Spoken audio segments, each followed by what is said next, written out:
Welcome to McPlum, simple solutions served daily.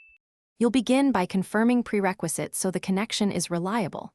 Make sure you're signed into the same Apple ID with two-factor authentication enabled and have Wi-Fi, Bluetooth, and handoff turned on. Once done, update both devices to the latest Mac OS and iPad OS versions. This avoids compatibility gaps. Now go to System Settings on your Mac, choose Displays, and select Add Display. Choose your iPad under Nearby Devices. This starts the pairing step and establishes the continuum. After adding the iPad, arrange screen positions so the cursor flows where you expect. Drag the iPad icon relative to your Mac in Display Settings. Then practice moving the pointer across the shared edge. Once it crosses, your keyboard and mouse follow. You can drag files with the pointer, type on either device, and use gestures on the iPad.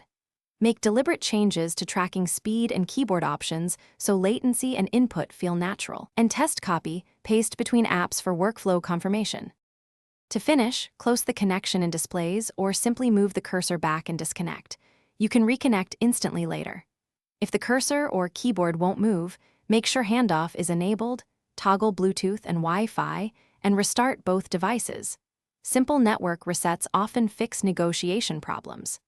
If it still fails, sign out of your Apple ID on one device and sign back in to re-establish pairing credentials. That single troubleshooting tip resolves most stubborn universal control failures. Thanks for watching. Stay juicy and subscribe.